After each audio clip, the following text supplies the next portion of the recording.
on January 2, 1990.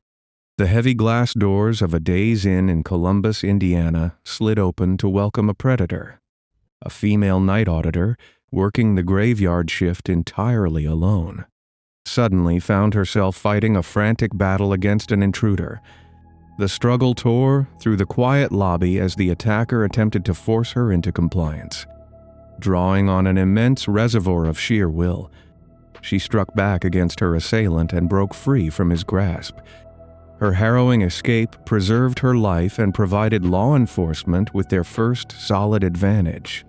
She described the man who attacked her, noting his towering frame, his pale skin, and his distinctive green eyes, one of which drifted with a noticeable lazy gaze. More crucially, the physical altercation transferred microscopic biological material from the attacker directly onto the survivor. This invisible genetic signature would sit quietly inside police evidence lockers for over 3 decades, holding the true identity of a phantom known as the Interstate 65 killer. 3 years prior to that miraculous survival, the landscape of the American Midwest offered a vastly different sense of security. In February of 1987, Interstate 65 served as a continuous ribbon of asphalt connecting weary travelers from the Great Lakes all the way down to the Gulf of Mexico. Vehicles hummed constantly along this major commercial artery, passing flat winter fields and towering sodium streetlights that cut through the darkness. Budget motels clustered around the exit ramps like glowing sanctuaries, beckoning long-haul truckers and vacationing families to pull off the highway for a few hours of sleep. Among these establishments stood the Super 8 Motel in Elizabethtown, Kentucky, a standard 2-story structure featuring exterior corridors and a brightly lit glass lobby at the front. The layout of these budget lodgings prioritized convenience and cost over security, placing front desk clerks in highly visible exposed positions. Glass windows stretched from the floor to the ceiling, putting the interior workspace on full display for anyone idling in the parking lot. Law enforcement almost never received distress calls from these properties, and the surrounding community viewed the roadside motels as quiet, mundane fixtures of the local economy. The highway carried thousands of strangers past the town every single night without incident.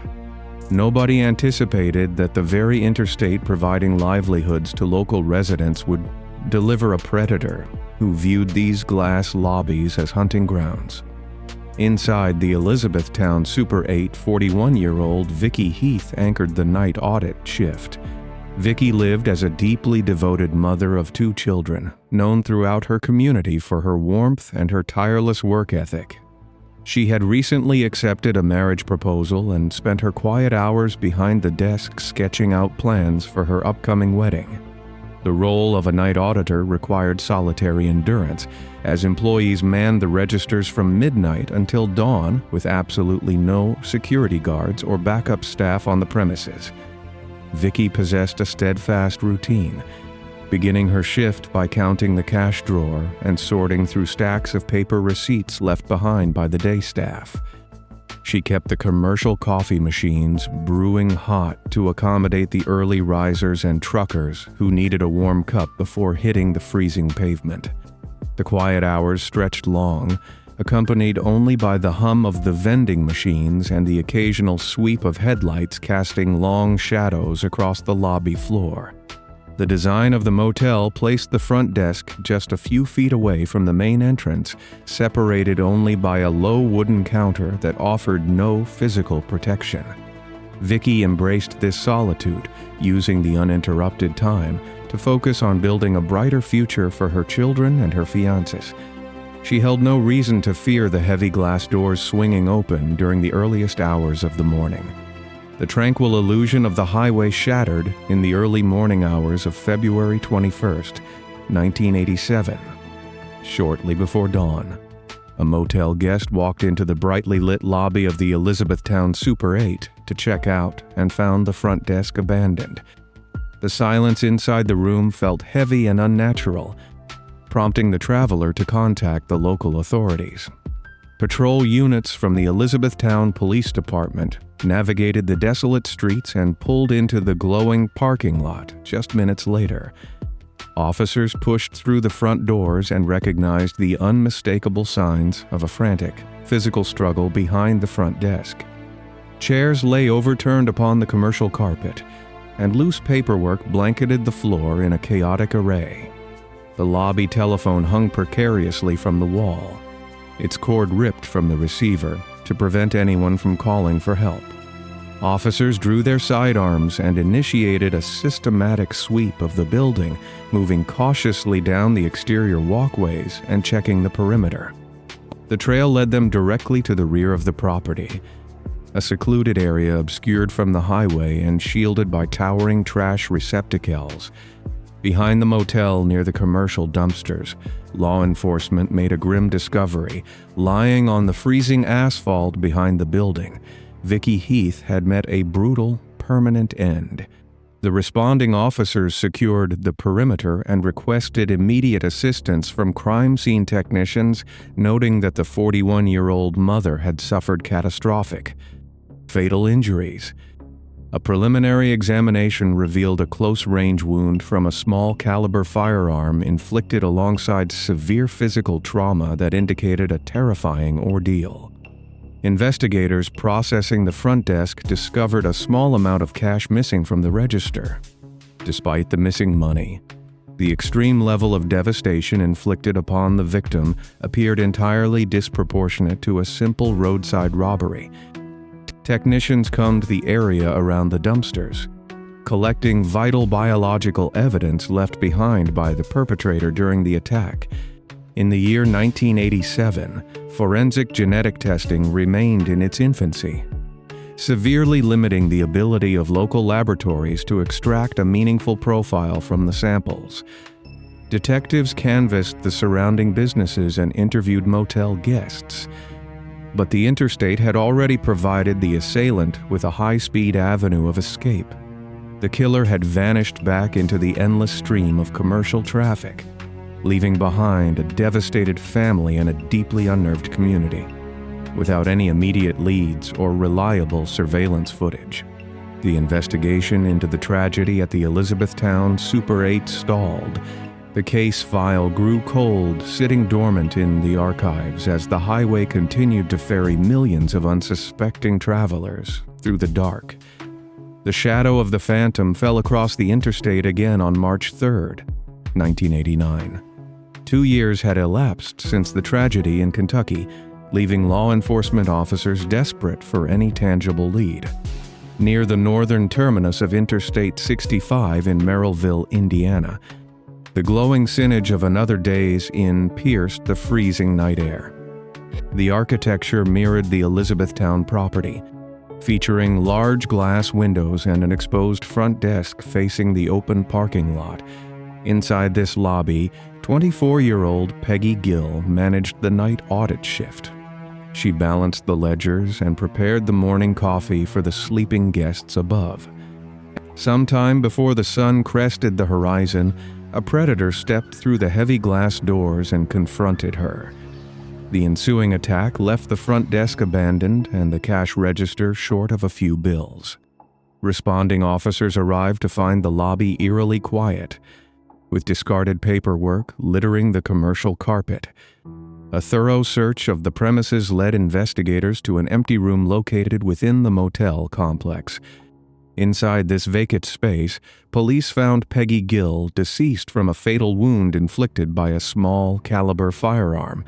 The Merrillville detectives immediately recognized the hallmarks of a highly organized offender cordoning off the motel to preserve any microscopic trace evidence. The assailant did not stop his rampage at the Merrillville border. Merely hours later, the attacker traveled roughly 70 miles south along the dark, desolate stretch of Interstate 65. He exited the highway in the quiet town of Remington, Indiana, and pulled into the parking lot of yet another day's inn.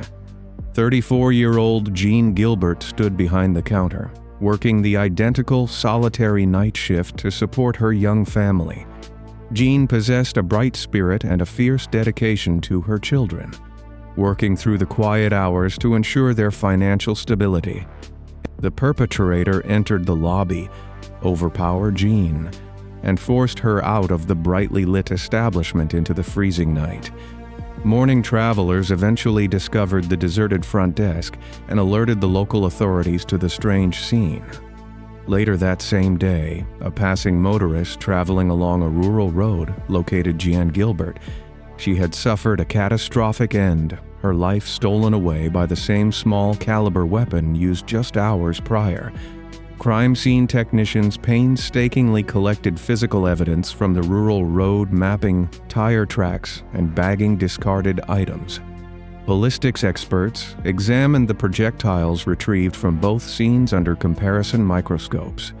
The rifling marks definitively confirmed that a single .22 caliber firearm ended the lives of both Peggy Gill and Jean Gilbert.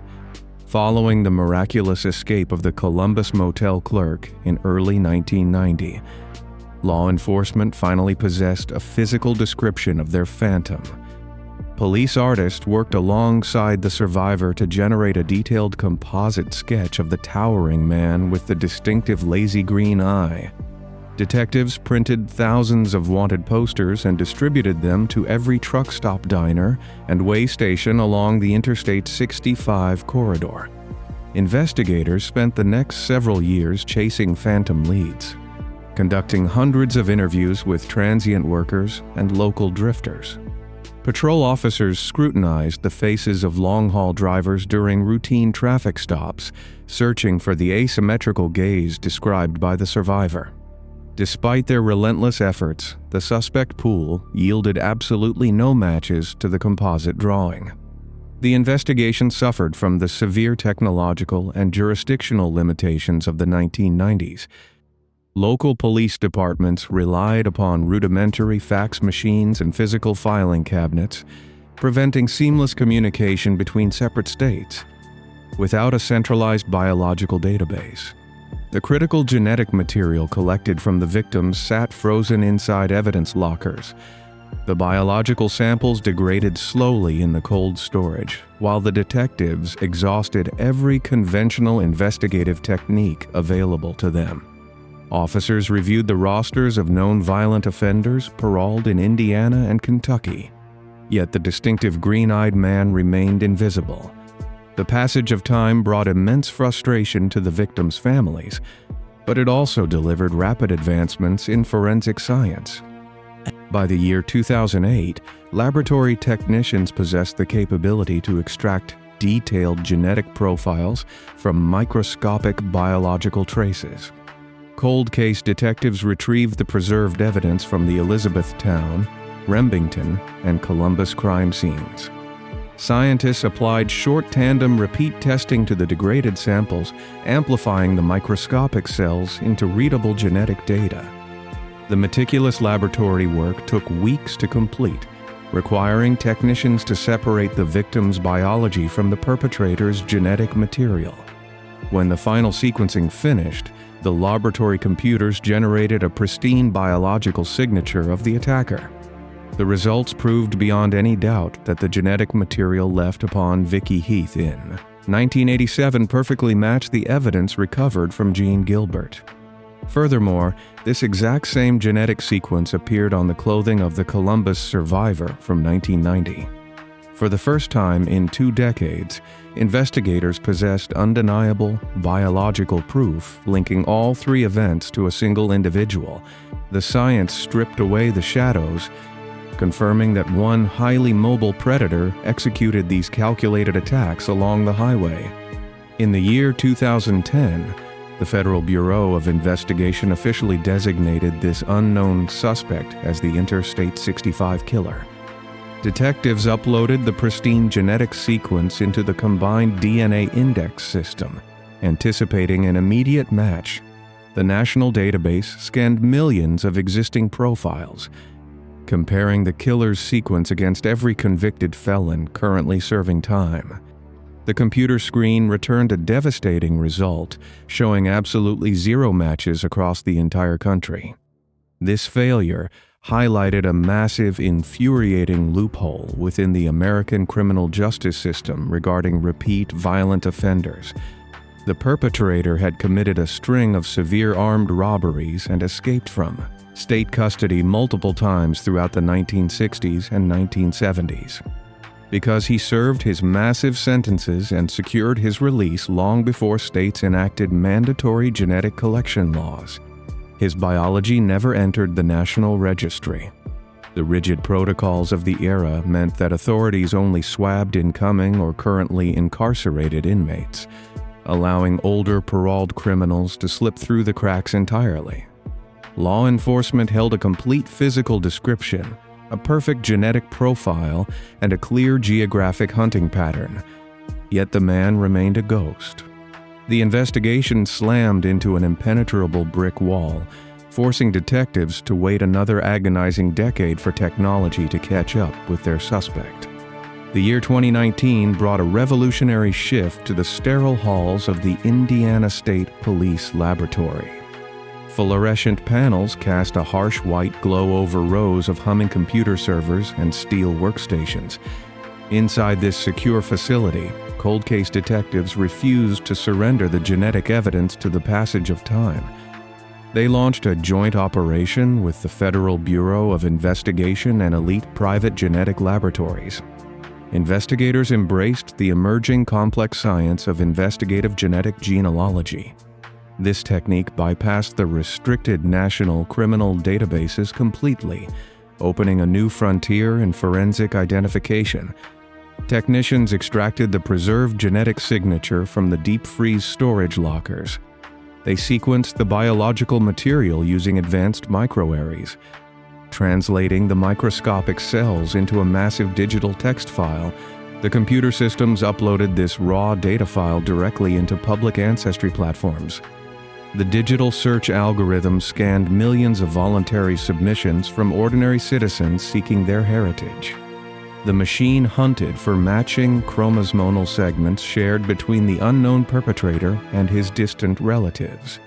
The initial computer sweep generated a sprawling, chaotic web of distant cousins scattered across the country. Expert genealogists stepped in to perform months of grueling analytical labor. They sat in front of dual monitors, cross-referencing digital genetic links with physical historical documents. The researchers pulled dusty census records, faded birth certificates, and handwritten marriage licenses from county archives. They mapped the complex family branches backward to common ancestors living in the 1800s. From that distant focal point, the genealogists traced the lineage forward through generations. They eliminated hundreds of innocent family members, narrowing the search parameters with mathematical precision. The ancestral web slowly converged upon a single distinct family line rooted deep within the state of Kentucky. This geographic realization sent a jolt of electricity through the investigative team. The proximity of this family to the Interstate 65 corridor immediately validated their complex digital mapping. The team isolated a specific male individual residing right at the center of this tight familial cluster. The name Harry Edward Greenwell materialized on the monitors, lifting the veil of the phantom. Detectives pulled his historical files from the archives, uncovering a terrifying portrait of a habitual predator. He possessed a staggering, violent criminal record dating all the way back to the 1960s. Greenwell orchestrated multiple armed robberies across different states and executed brazen escapes from county jails. He exploited the deeply flawed, disconnected law enforcement networks of the mid-20th century. By crossing state borders constantly, he fractured his criminal history into separate isolated files that local police departments never connected. During the 1980s, his employment with a major railroad company required constant travel along the exact path of the motel tragedies. He drove the dark stretches of the highway on a regular schedule, familiarizing himself with the isolated exits. Furthermore, investigators pulled his booking photographs from a previous arrest. The black and white image revealed a towering figure with a prominent, noticeable lazy left eye. The ghost who haunted the night auditors finally possessed a documented face. Investigators demanded absolute scientific certainty before declaring the decades-old case closed. They could not secure an arrest warrant for a historical ghost based solely upon distant familial connections. Detectives needed a fresh direct biological sample to compare against the 1987 crime scene evidence. They launched a covert operation to locate close living relatives of Harry Edward Greenwell. Plainclothes officers tracked these family members through their daily routines in quiet suburban neighborhoods. The agents collected discarded items containing trace amounts of saliva and skin cells left behind in public spaces. A secure chain of custody transported these critical items back to the state laboratory. Technicians isolated the familial genetic markers and ran a direct comparison against the pristine profile of the killer.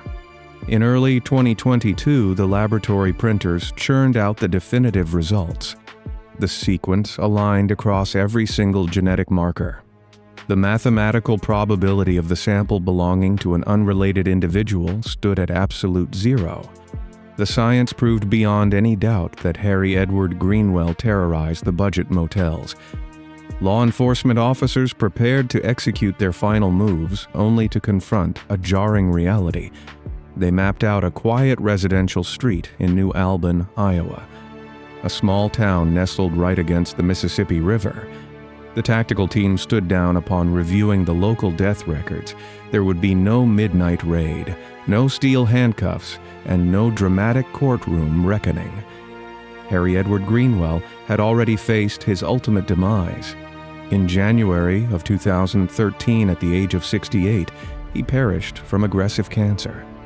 Following his reign of terror on the highway, he retreated into the shadows of absolute normalcy. He secured steady employment, maintained a marriage, and integrated himself seamlessly into the rural community. His neighbors viewed him as a respectable, ordinary retiree who tended his lawn and offered friendly waves from his porch. He wore the mask of a common family man to perfection, hiding his monstrous past from everyone who thought they knew him. On April 5, 2022, multiple law enforcement agencies converged inside a packed auditorium. The bright flashes of camera lenses illuminated a heavy wooden podium flanked by state flags.